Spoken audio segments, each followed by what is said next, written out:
We basically went to a pitch without a pitch. Go on. There's a guy that needs heart surgery down there. Hung up the phone and just sat on the floor and cried for ages. Sorry, nearly gave away my friend's parents' house phone number then. We're just a couple of business anchors. Welcome to the Business Anchors podcast. This jingle is slightly too long. This jingle is slightly too long. Welcome to the Business Anchors podcast. We're your hosts, radio DJ voice extraordinaire Lloyd Knowlton, and the other one. Dan Knowlton. Oh, he doesn't sound happy because it's the third time we've started this recording. In this episode, we're going to be talking about failure. We're going to be talking about a huge opportunity we had for our business and how we met with the board of directors and completely failed in front of them. We're going to reveal why Dan failed in such a big way that he ended up in tears on his kitchen floor, and we might even talk about the small number of failures that I've been responsible for. There's not many, is there, Lloyd? No, that's probably going to make up a couple of minutes of the podcast, I would assume, because I'm pretty much perfect. Oh, yeah. I was thinking, Dan, why don't we start by making the audience feel really comfortable? I mean, international keynote speaker Dan Knowlton, if you could tell us about a failure that you've had in your life, you know, that will just all make us feel much better, don't you think? It's going to be for a while. I've got to try and think. No. It'll be. Surely it's really easy to think. There is one failure. You kind of mentioned it in the intro, actually, the crying on the kitchen floor. I was hoping you might talk about that. Yeah. Oh man, that was an embarrassing one. So just a quick story. So I don't know if I've mentioned before, but I used to work for a company called Enterprise Rent a Car, which you know, Lloyd, and they basically rent cars. And do they? Do they? Oh, right. Okay. I worked my way up to assistant manager, and I enjoyed it for a bit, and then eventually I just realised I hate managing people, which is why you do all of the managing people here now. So I really enjoyed the job for ages, but then I wasn't liking it. And I had a golden ticket sort of job opportunity to work for this really great company in London. And I had a phone interview booked. And bearing in mind at the Enterprise, I was working crazy hours. And I had you were working really I was crazy. just and so you were commuting stressed. for like eventually I was commuting from Thanet 2 hours each way, starting work at like 7, getting home at like 9:10, and it was horrendous. Anyway, so I had this phone interview and I thought this is like my opportunity to get out, but I had no time to prepare anything because it was at like 9:30 at night. Too busy renting cars. Yeah. So eventually I get home absolutely exhausted. I like done no prep. The guy calls. And I think I was just not in a good way. And the first question he asked me, and bearing in mind how much pressure I went to get out of this job, the first question he asked me was something around, tell us what industries do you see sort of expanding in the future? Like, so just a standard sort of just basically so I knew what I was talking about. Yeah. And my mind went completely blank. And I just randomly said something about dating, which sounded really weird. And then I basically just imploded. And I just hung up the phone because I didn't know what I was doing and just sat on the floor and cried for ages. And then rang my dad and said, I hate my life. Oh. Quite an abrupt, sad ending to that story. Yeah, so. Yeah, because I actually don't think, for the listeners, if you haven't worked out, we're brothers. So I don't think I heard about this for quite a long time, though. I don't think I told you. And it was quite a long... Yeah, I suppose it's not... Did Mum and Dad not tell you? Guess what I did? I've been crying on the floor. It's been great. I'm a failure. Yeah. Yeah. But remember, Lloyd, it's not how many times you get knocked down. It's how many times you get back. I want to get some cringy motivational quotes now. Yeah. Yeah, that was cringy. You're right. We'll try and get a few more in. Yeah. Yeah, so... That sounds bad. Oh, yeah, but you know when you're so... I was in such a bad place with work that I just imploded and I didn't... Yeah. I do think well, when you're in like a stressful situation at work, or you're doing really long hours, you're working really hard, your brain is just like frazzled, just thinking about anything else, let alone trying to communicate in a really positive way in an interview. Bear in mind, I had a manager, Ian. Hi, Ian, if you're listening, was lovely. But he went away and I had to manage the whole branch of 250 cars, 9 staff.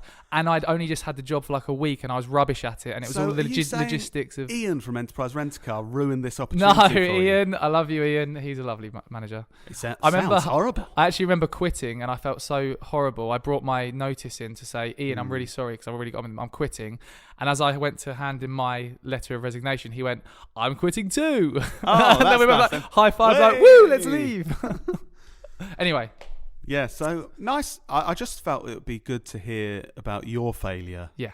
Lloyd, there's so many more. I know, Dan. There's so many times that you've failed. We're going to have to really get through them. So we need to get through a story at the start. So what have you learned from this? What have you learned from this? Did you learn anything from that? Because surely that was just a horrible situation. I think, because I learnt a lot within the job role because it was so high pressure. I learnt about sales, customer service, all that stuff. So I learnt a lot. But I guess I learned to try and focus on doing something that I actually enjoy by the end, because I was just doing something I absolutely hated and just thought that was the only thing I could do, which was stupid. I had a similar thing where I had the job where I was managing a school for foreign students, basically. And I used to wake up at about 6 a.m, work crazily, not even have time to eat food or drink. That's a strange way to say that. But and then I'd go to bed at about 1 a.m, and I'd do it all over again. And I did that. I remember you were so stressed that I remember that period. I literally hardly saw you, but the only times I saw you just were really drunk. There's a lot of escapism going on there, I think. Yeah. Literally, Lloyd, nice to see you. I could use these 4 hours to sleep, or I could just completely escape the world for a bit. But do you know what, though? When you're working that hard, it's hard to focus on anything positive. You do learn so much, though, from... I know it's the whole, cringy thing of you do actually learn. But you do learn from those high-pressured, horrible situations. Yeah. And we're going to be talking a lot about kind of learning from failure in the rest of the podcast. But first, I've got some good news, Dan. Go on. So we've got something to celebrate. We have entered the Australian podcast charts this week. Have we? Whey! So in celebration, I think you guys know every week we introduce a drink for the podcast. It's my turn to choose. Quirky. What number were we in the Australian podcast charts? Oh, you're joking. It's literally 9 a.m. We got to number 11 in the marketing podcast chart. So, good day. How you going? There's a Foster's Den. Oh, Lloyd, this is really bad. We've got a whole day of work to do. Well, Dan, don't give it away. People could be listening to this podcast, at the weekend, and we're just having a beer with them. Good day. How you going? Cheers. Oh, do you know what? You know when tastes and smells remind you of something? Yeah, what does that remind you of? The taste of opening that can at maybe it's 10 in the morning when we record this.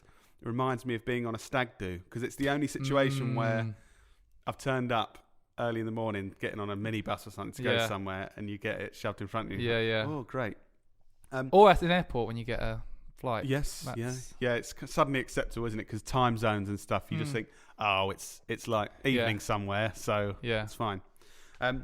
So thanks, Australian listeners. Thank you very much. Anthony Murphy from Attention Media. Oh, yes. He's been posting about us, so thank Anthony. you. Shout out to Anthony Maybe he's Murphy. just been playing it on repeat. Yeah, hopefully. If you could do that, Anthony, just tell everyone in Australia, because you probably know everyone in Australia, don't you? Time to listen. Yeah, just like in England, everyone knows the Queen. Yeah, it's that kind of thing, isn't it? So just thanks, Anthony, and everyone else. How many? What chart did we? Where were we? We're number 11 in the marketing podcast charts. Clearly, no other Australian marketing podcasts. No, I don't think marketing podcasts are very popular in Australia. But so while we're on that, guys, we say this every week. Haven't offered you much value so far, but we would love you to review and rate us on Apple Podcasts. We'd love you to listen on Spotify and subscribe, and we'd love you to tell your friends, family, and colleagues how they can enjoy this podcast. How can they enjoy it, Lloyd? Listen and then enjoy it. Yeah. Good. Yeah, clear please call do to that action there. stuff, guys, because it makes us feel good. Makes us feel like we're more successful than we are. Yeah, and that's we constantly need our ego boosted. Yeah. I mean, last episode we were just ecstatic. We got to number 34 in Denmark randomly, and Australia was a lovely surprise. Yeah, midweek taking over the world, week. aren't we, Lloyd? Yeah, one country at a time. With those 3 downloads in Australia. Yeah, no, there was 9. So,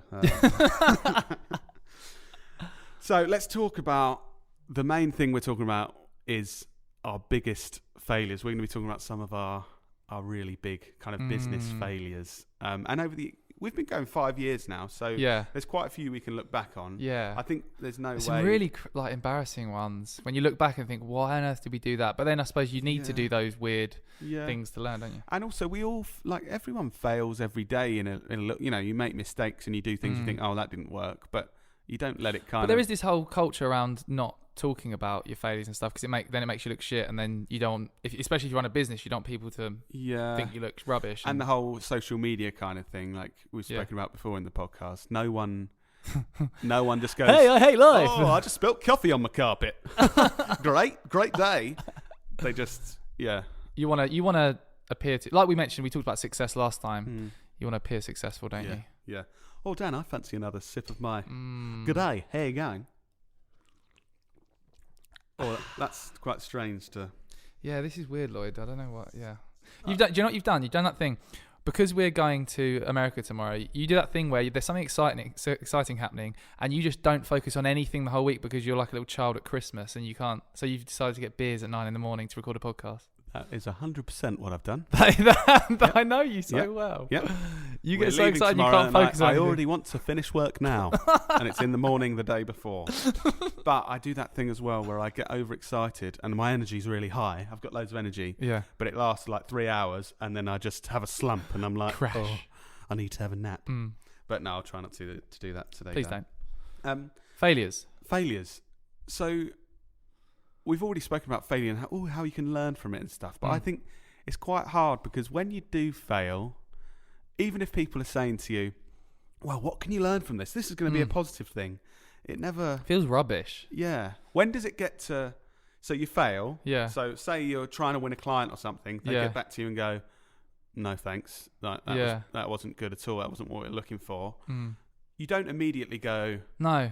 Oh, well, I'm sure I'll learn from this. Brilliant. It's not when like... do you get to that point? It's not like Gary Vee when he says, I love to fail. Fail's amazing. Oh, my God. And like paints this picture of you got to fail. Like, no, failing's rubbish. It makes you... I hate failure. I hate failing because... Your life day to day must be frustrating then.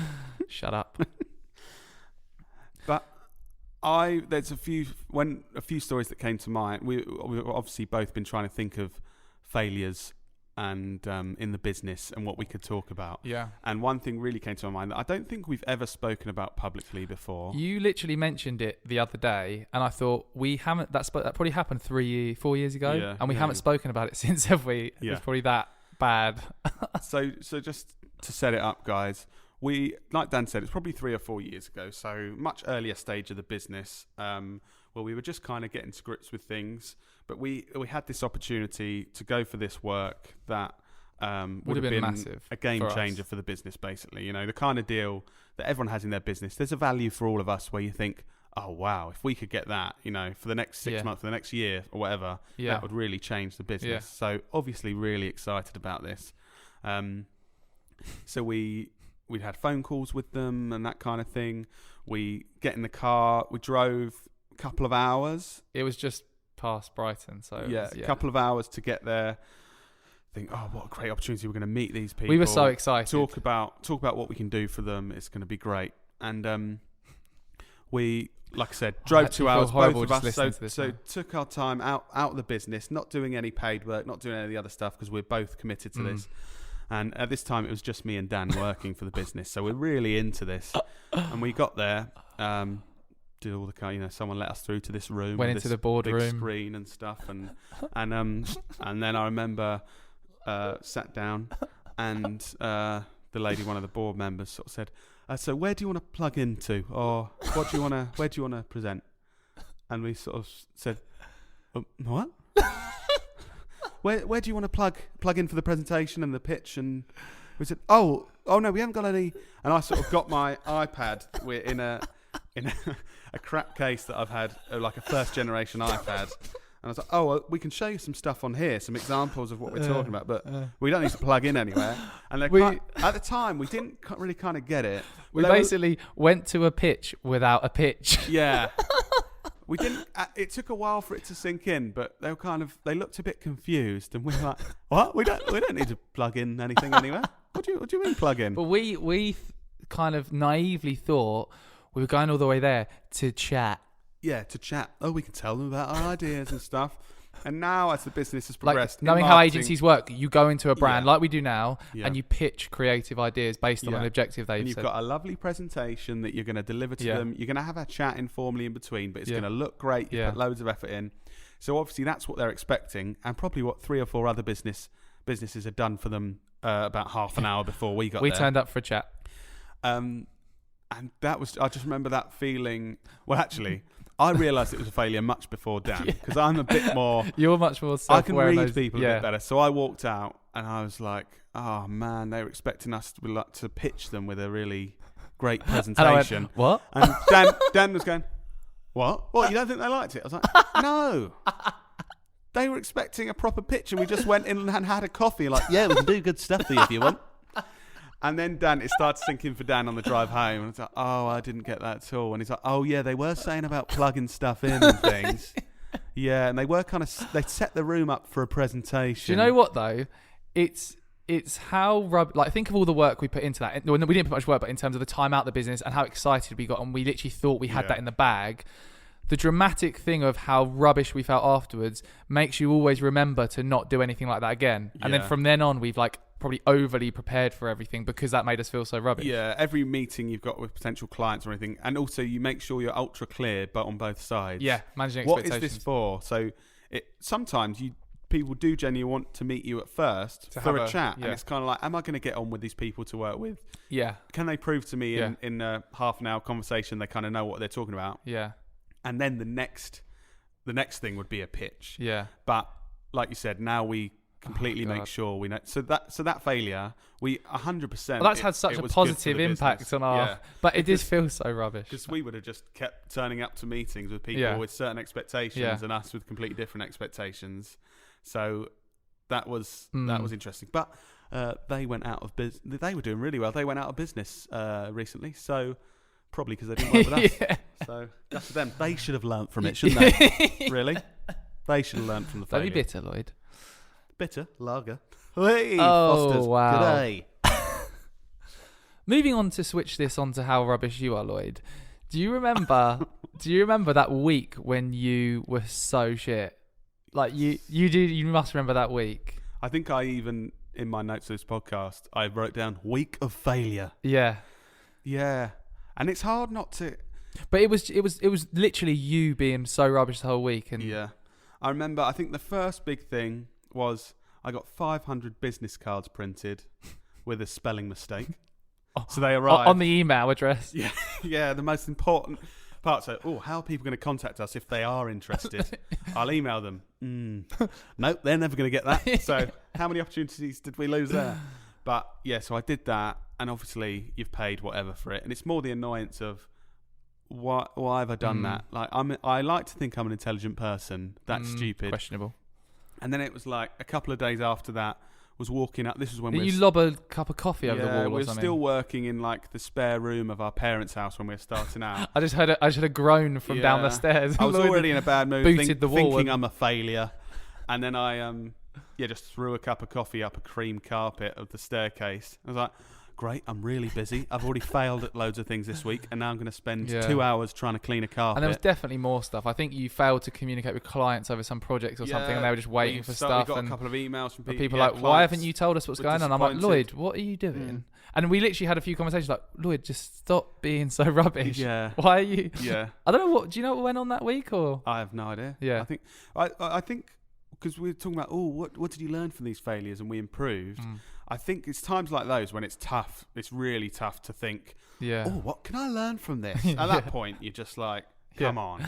That's the worst when our dad, who's like, he advises us in business and stuff, doesn't he? Whenever we have a big sort of fuck up and we all feel rubbish, his first thing is so what did you guys learn from this? And we literally just want to punch him in the face because it's just such a patronising thing. At the point, you're just thinking, piss off. Yeah, stop talking to me. I can tell you what I learned from this in 6 months' time when I feel more like it. Yeah. But yeah, that was tough. But I think in that case, that's where having good people around you is a positive thing. Because if you feel like you failed a few times in a row in anything in life, that's when you start to get to a point of like, should I give up with this? Yeah. And obviously, in reality, if you think you made a spelling mistake, you spilt a coffee, and you made a couple of mistakes, but it's how rubbish you feel. So thankfully having a supportive brother and business partner. Yeah. And like you said, Dad is our kind of business mentor and lovely family and wife at home, or probably not wife at that point. Girlfriend. I got through that week of failure, but that was There's certainly rubbish. been more failures though. What other things have we done? In business, I can think of a big failure. Go on then. So there's a certain client that we were doing work for, and they were a bit late with payment, and probably 3 months late. So we were owed quite a bit of money. And then one day they turned around and just said, "No, we're not going to pay that. We don't feel happy with what's gone on. We're not going to pay that."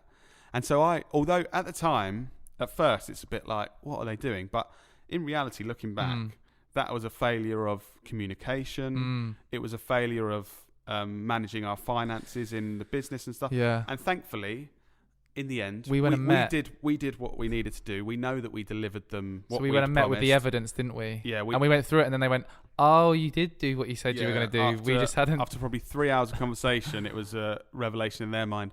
Oh, you've done everything you were supposed to do, but we haven't done the stuff we were supposed to do. Yeah. But that was, in my mind, because think how much that was time... the worst. Do you know, that was, I felt, I forgot about that until now, but I felt so rubbish. There's nothing worse than thinking a client isn't happy. Yeah. And at that point, they said they weren't happy. And I was like, oh, we've got to do something to sort this out. And then we looked back at everything and saw that we'd actually delivered what we said. I'm happy to say what we're used to is clients being happy with what we're doing. That's the norm. So I think for anyone in business, especially when obviously starting out in business and if you're growing a business, you're putting so much effort in, it just feels crushing if someone turns around and even if they realise afterwards, oh no, actually you've done exactly what you said you're going to do. At the time, to say we're not happy with what you've done and we're not paying you, it feels... But those failures along the way...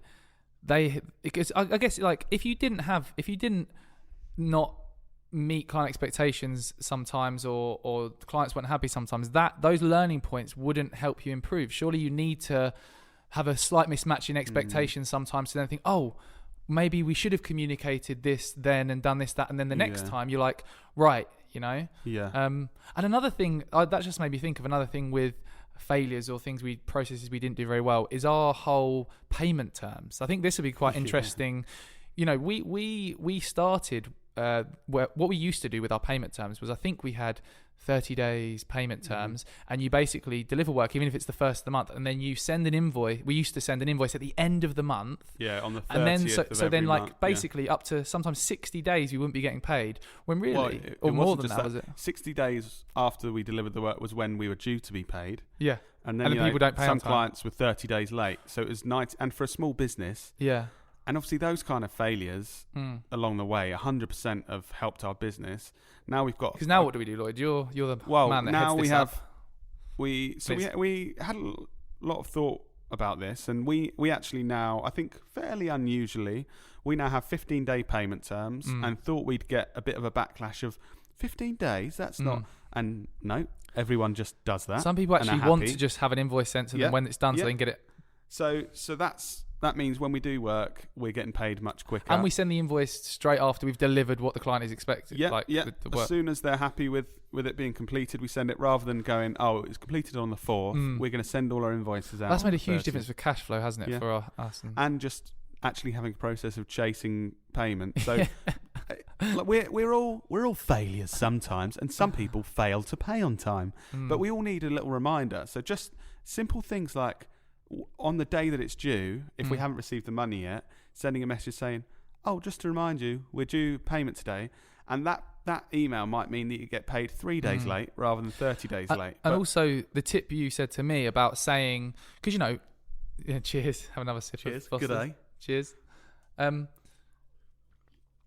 Saying, you know, sending an email to say, because most of our clients do pay on time, to let people know, by the way, you're in that small percentage, that 5 or 10% that don't ever pay on time. Could you please try and get into that 95% that pay on time, because you're the ones sort of letting the side down. That sort of has helped in a few situations. It's all these little techniques that we have learnt from failing to get paid. I don't even think we used to really have a following up process. Do you know what? Also, because of our business finances, fingers crossed you get paid. we were looking at the profit of the business. You know, I was looking at weekly and monthly and quarterly, and it was all, you know, well, I was going to say it's always looking good. Over the last few years, it's always been looking good. So like, well, yeah, great, we're making a good profit. This will help us grow. This will help us do what we want to do, reinvest into the business. But it was when we realised that our profit was looking great. We've got all this, but We had no money. There's no money in the bank. And it's kind of like, what's going wrong here? There's a missing link. Because we never chase anyone for payment, so everyone's always so late to pay us. Yeah. We thought, cool, we're doing all right. Making all this profit. Right, where should we invest it? Oh, we're in our overdraft. Right. Okay, that's going to be hard to invest. Oh, and man. it's then when you realise, oh, we're owed like £40,000. Yeah. Right. So when we wanted to reinvest that, But we're not £40,000 chasing into the anyone for it. It's just in all our clients' bank accounts, sitting there waiting to come to us at some point. But So, without failing and kind of like obviously failing day to day, as in realising we had a problem with cash flow because we weren't getting payments, and the big failure of suddenly we've let a client not pay for 3 months, and then they were like, by the way, we're not going to pay. That really wakes I you also up think in a year we're going to look at what we're doing now and think, what on earth are we doing with this process? Because there's obviously so much better ways you can run a business than we're running it. We'll be looking back thinking, why did we start that podcast? That put off everyone working with us. That was a big fail. Yeah, imagine that. There's a correlation now. Just no one wants to work with us. I can see that social media. I can see that LinkedIn post in a year's time. 12 months ago, we thought we were doing a great podcast and attracting people to our business. We actually just repelled everyone. Then 6 months later, we had no money and we lost everything. Now we realise we've learned from that failure. I'd also, something else I wanted to talk about in terms of failures is looking back, because I don't think we've ever spoken about this, is the failed business attempts that we've had, or like before we've tried to. There's been things that I remember you doing way back when. Yeah. Remember when you were selling those? You were selling I Love MJ t-shirts or something. Yeah. That was one thing you. Well, to be honest, another cringy story that I've got to say. Please go ahead. Cheers for bringing it up, Dan. We're quite good at making each other look shit on this podcast. Yeah. So. When Michael Jackson passed away in 2009, I believe, I was a big Michael Jackson fan. Lloyd made money off it. You would never do that now. You would literally frown upon anyone. My 19-year-old self saw the news. I remember it being an evening in the UK time. Saw the news online. I thought, I make some money off this. Immediately designed, like the I Love New York, I Love NY t-shirts. Immediately designed I Love MJ t-shirts with the dates of his birth and death, and put them on eBay, and made quite a bit of money for a 19-year-old person in his pants. And how do you feel about that? So, to be honest, the biggest failure was I jumped on. Someone died, and I was like, can make a profit here. Looking back, that was a weird thing. But don't get me wrong, some people I guess would look at it and think his fans, you sold them a t-shirt that they were proud to wear and stuff. Yeah, but keep thinking that to make yourself feel better, mate. But I suppose the failure aspect of it really is having a business model of wait for a celebrity to die, design a t-shirt and try and sell. Yeah. So after we've done things like that, we had car rental business. Yeah. Well, I wouldn't say that was us. We were supporting that. Okay. That was more Dad's thing. But we obviously put a lot of time and effort into it, and then I think it got to a point where we didn't ever really want to market it. So we did all this stuff, and then it was like, it can't really be bothered to market. So if customers find us, I can, what a great business strategy, Lloyd. If they find why didn't that work? What's going on? It's funny that we're a marketing agency, and with that we're like, right, it's there now. So let's just see what happens, shall we? Wait for the customers to roll Sit in the office. It's weird the phone hasn't rang. Also, probably the most recent one though is the board game. I'm still a bit excited about that. So I think we've always, being in marketing, you're marketing other people's products and services mainly, obviously as our job, and I think we were quite excited by the fact we're confident in what we do. We get good results. So we're like, wouldn't it be great to market our own product or and something that we're excited about, and we know we can sell stuff and market stuff because it's what we do. Yeah. And we can see the results we get for other people. So we just need to design a good product. And then we had I don't know how we got to a board game. Actually, no. First, we had a failure to get us to board game. Oh, go on. First, it was basically like Philips Hue light bulbs. Oh my God, I completely forgot about that. We had the idea. We had a contact in China. Yeah. Oh my God. We had that guy sent to China. And he did all these investigations in factories. I forgot about that. Let's find a company a factory in China that can basically make these LED bulbs that change colour. Basically knock off and have an app- Philip Hue. have an app and stuff. And this guy's finding factories in Oh, China. yeah, We're looking meetings at and what the stuff. app, and with the app developer, the app could look like this, all this kind of stuff. And then it got to the point we actually it was like a group of us that were working on Yeah. this. So 5 or 6 of us Mm. that were going to kind of all invest into Yeah. it to make it work.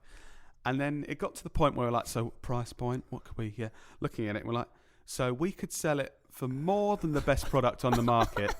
And it's about and then we were looking at 10% what as the app good. could be like and stuff. It's like, much less functionality, much worse product. I mean, all 6 of us could work on trying to make this a success.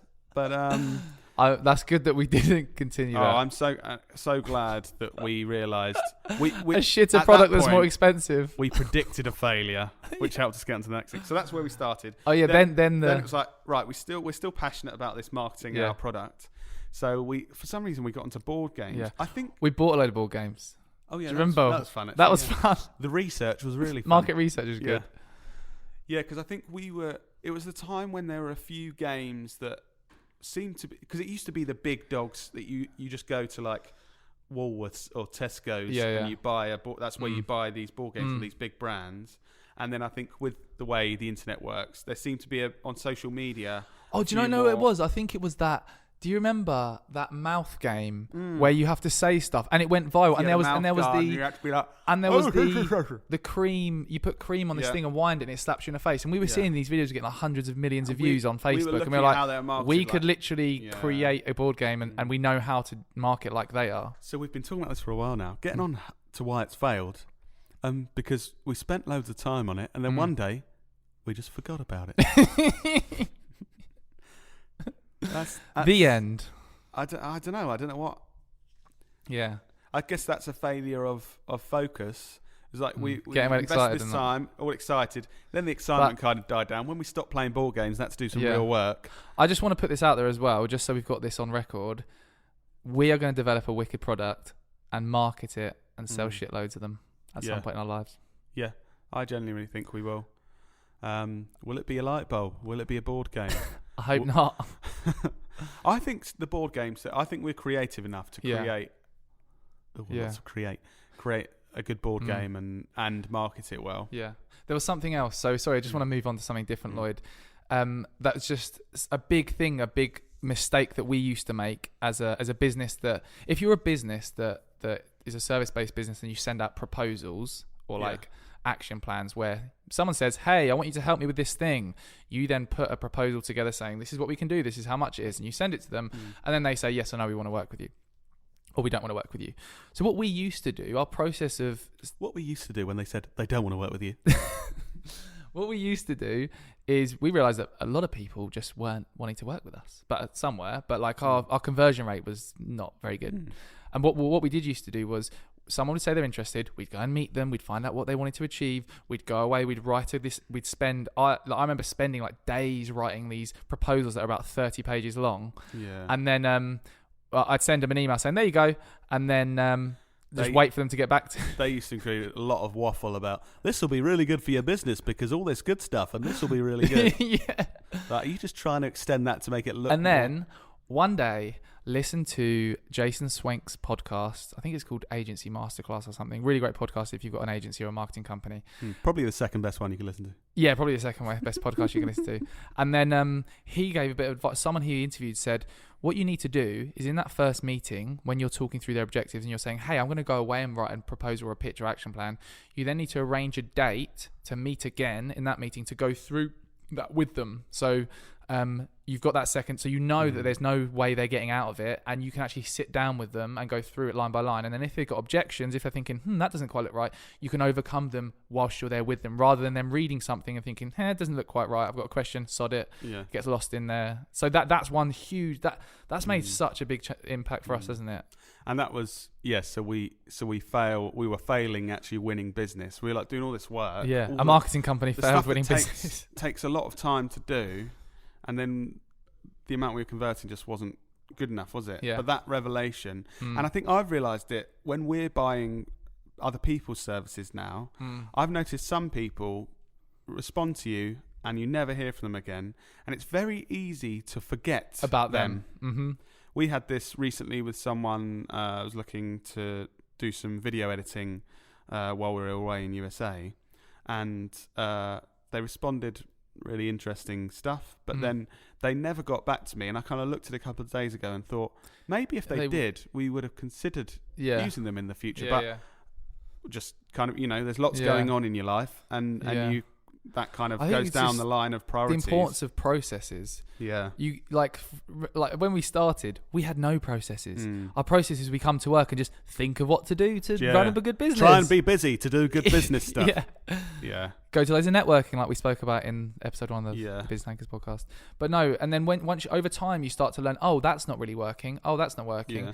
Learn these different processes and ways to manage them, and then you're way more efficient. And just like a whole sales funnel process using HubSpot, it's online sales and CRM system, that's helped us. I think I think everyone in the business world has got to be much more accepting of failure of others and themselves. Like we're failing loads now with our processes and things. Yeah, we could be improving tenfold. If you're not failing, you're never going to improve, and that would be a depressing way to think, wouldn't it? Like we're at the peak. This is it. We are the best we can ever be. But I think also like judging. I think it's tough judging other people. Sometimes we all, we've spoken about business networking and stuff in the past, and events you meet other businesses, and day to day in business you meet other businesses.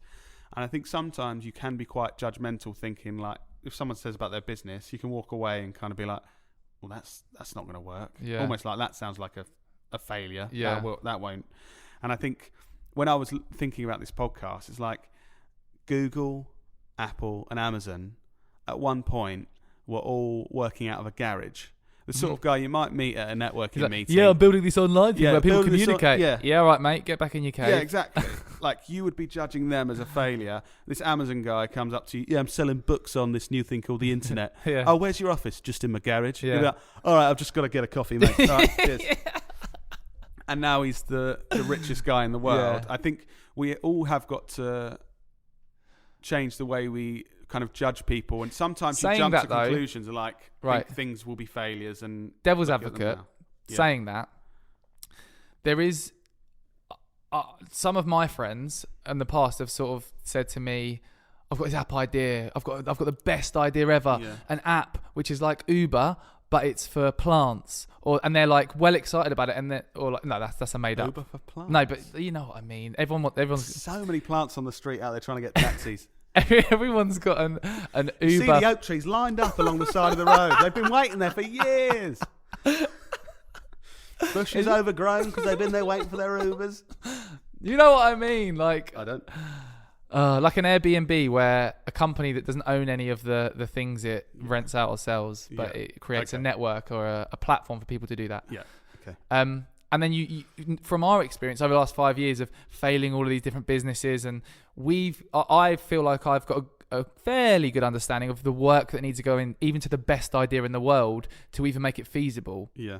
Because even if you had like the best idea that no one's ever thought of, right? The best idea for this app or this thing, and you put it out there in the world, someone like Google, with the power of Google, could just see that, create the same thing, but with a much bigger budget and wider network of people to market to. So you've really got to have something majorly good and that you can do better than anyone else. If you want something to be a global success, you've got to be thinking that you can be the best in the world at it, which would be an amazing feat. So when people do think of these app ideas, it's like, yes, are you going to be the best person in the world at that? I'd be the best person to start an Uber for plants. Yeah, I think you'd be the only person. I think you would be the best, without a doubt. Yeah. But yeah, I think we've spoken about failure and how it can be positive and learning from it stuff. But I think that taking us on to the next kind of stage of the conversation, surely at some points you fail and it's a sign to actually say, okay, maybe this isn't right for you. Maybe you should try something different. Like if someone goes to medical school and fails all their exams, you don't go, oh, well, you'll learn from this. Go on, there's a guy that needs heart surgery down there. Off you pop.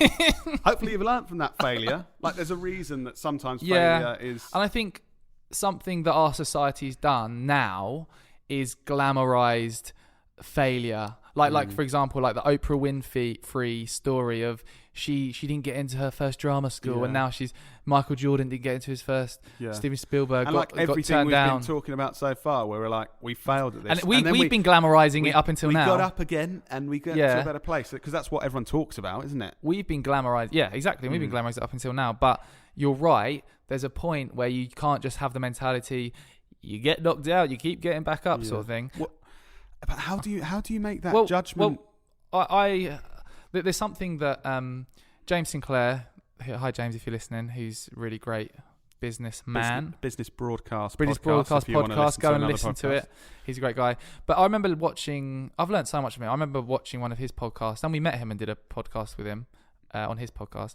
But he said, one of the things he said, I hope I'm quoting you right here, James, was something around, if someone's trying to give you advice, don't listen to the advice someone's giving you unless they're achieving what you want to achieve. So if your friend or your family are like, oh, that's not going to work. Oh, you should do this, you do that. But they've never grown a £10 million business. It could be someone that you love and really respect in lots of other ways. But if they're not educated or have done... So I guess the way I would answer this is, if someone or more than one person, when you're speaking to them about what you're doing, their advice is, hey, you've failed that many times, or looking at what you're doing, I would really not carry on. Like I remember hearing on Steve Bartlett's podcast, The Diary CEO.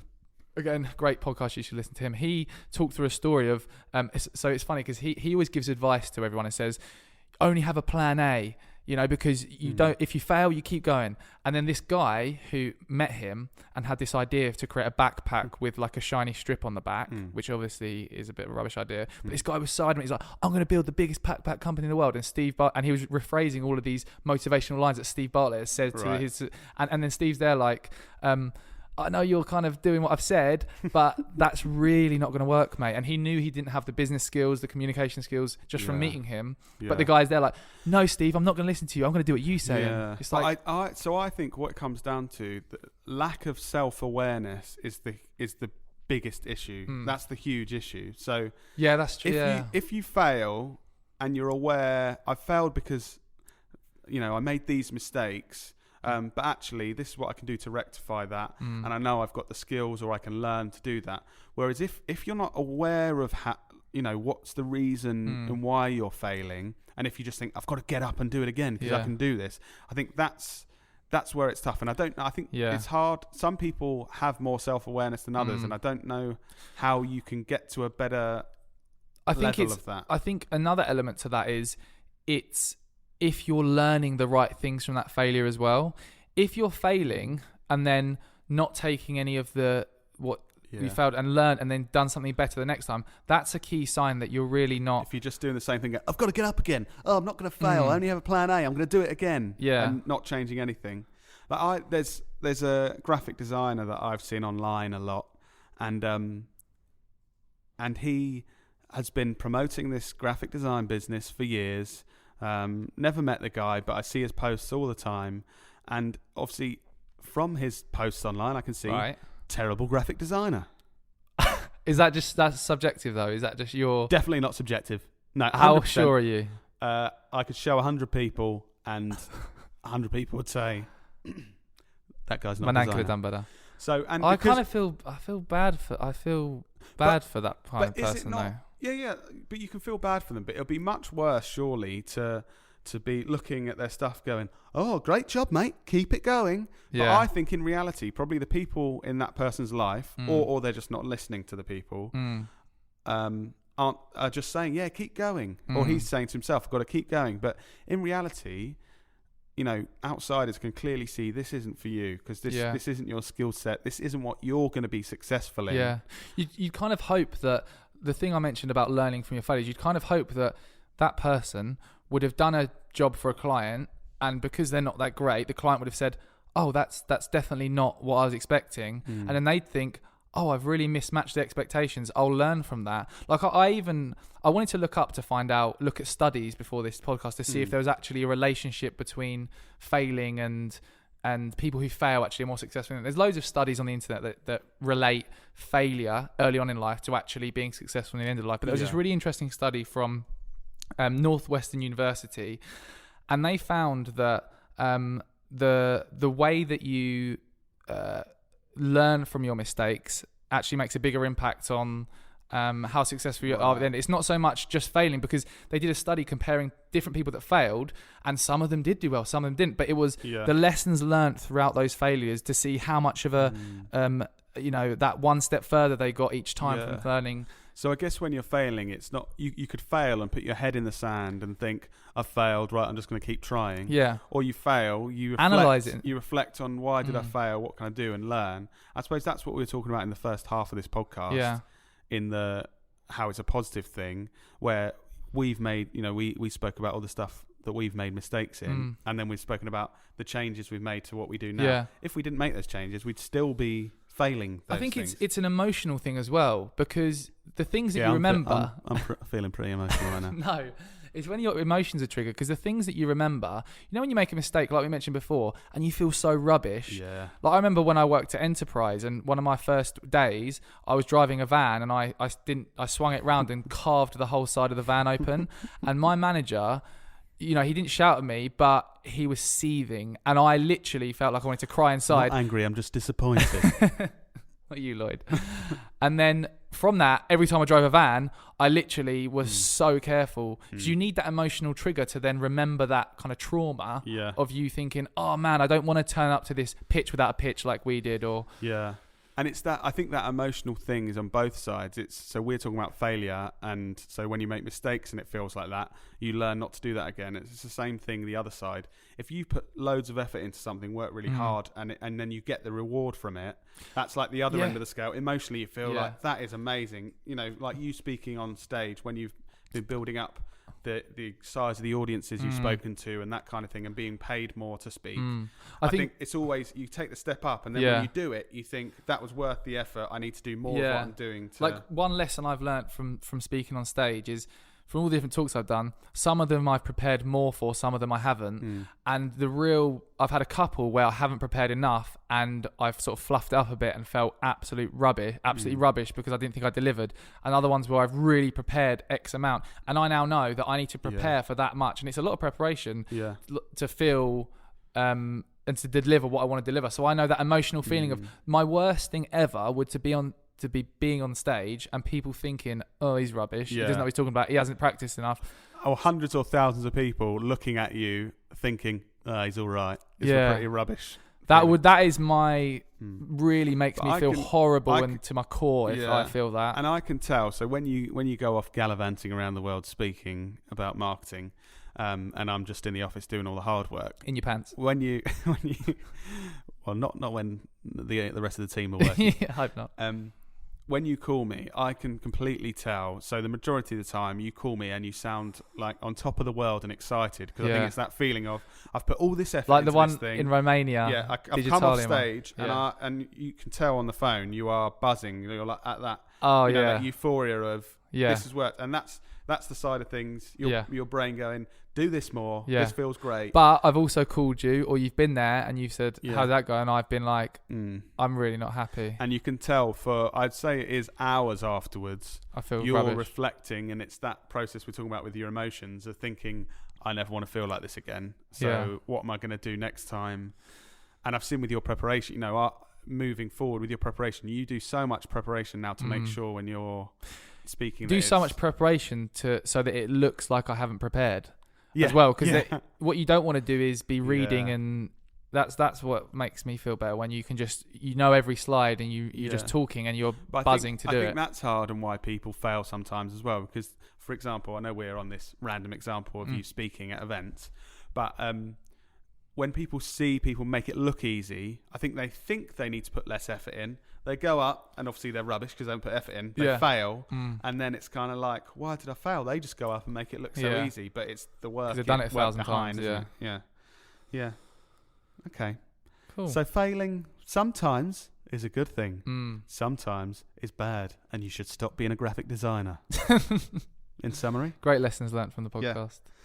There was something else we were going to do. What were we going to do? We were going to... Well, first, I want to say, Lightbulb Guru, big fan of the show, Lightbulb Guru. He's been mentioned in 2 episodes now. He won the £100 from the first episode, and it was an Amazon Richard. gift card voucher. We found out it was Richard. Hi, Richard. absolute light bulb guru. He's been on Come Dine With Me as well, so a bit of a celeb.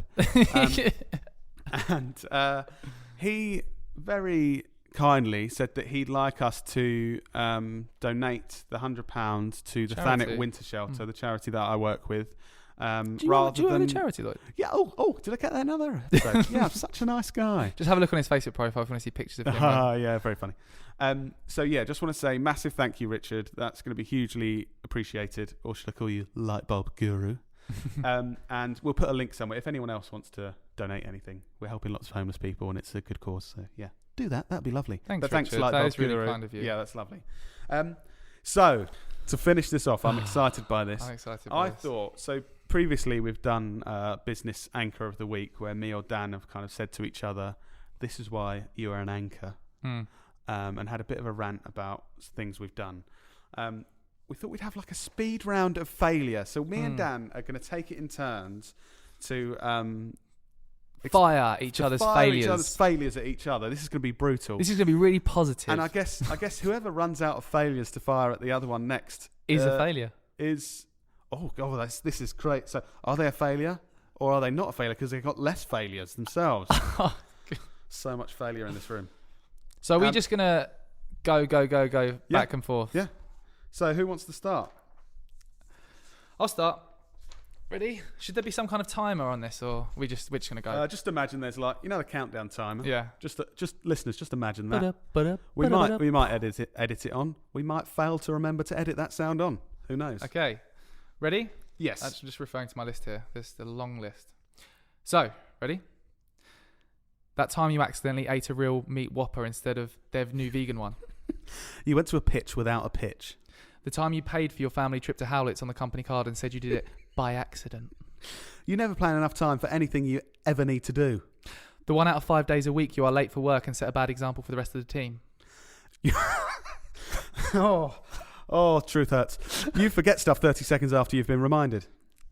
The time we actually reviewed the holiday we take and realised when we added it up that you took an extra week out of the whole year and then said you'd make that time back, but you never did.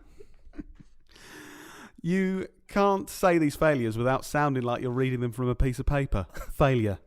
The time you ordered 500 business cards with the wrong email address on. You failed to buy me any decent birthday presents when we were children. For example, a bike pump. And the teddy bear of a snowman. The time you ordered a new phone contract instead of upgrading, so the business has had to pay for 2 phone contracts instead of 1 for you for no reason. You failed to give me back my passport when you stole it when we were teenagers. The time you were conceived, that was a mistake. That was more mum and dad's failure. But you drove for hours to a client that had a £50 budget. That's true. School as a whole for you. Oh yeah, I did fail a lot there. You failed to clean that food off your shirt that you've had there for this whole podcast.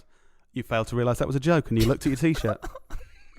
The time you did a whole degree to become a teacher but failed to become one because you decided you didn't want to be a teacher at the end of the course. You failed to finish your Fosters. You failed to not wear a rubbish jumper. And I think we'll end it there, knowing that... Can I say my last one, actually? Okay, does that mean I'm the biggest failure then? Yeah. My last one was a positive. Other than that, you're a winner in my eyes, Lloyd. Oh, what a lovely way to finish this podcast. And if you want more good feelings, like you've had in this episode, laughs, lols... Radio voice, Lloyd, come on. This is So if you want more good feelings like we had on today's podcast, we're feeling really positive this day. I do struggle to actually talk for the radio DJ voice. I think it's something about the shape of my mouth when I do it. But if you want more good feelings, then please do give us a review, rating on Apple. Please follow us, subscribe on Spotify. Tell your friends how they can enjoy this podcast. And we'll be back for more when we come back from San Diego. And I'm sure we'll have some great stories about that. If you've ever been on a work trip and got some great stories, just call us on 01843 22... Oh, sorry. Nearly gave away my friend's parents' house phone number then. Sorry, Barbara and Jeff. That was a close one. Anyway, I think that's a good point to end this on. Thanks, guys. Thanks for listening. Fun. Thanks for your support. To Failure and Cheers, Fosters Australia. At 9 in. Cheers. Good day. How are you going? We're just a couple of business anchors. Welcome to the Business Anchors podcast. This jingle is slightly too long. This jingle is slightly too long.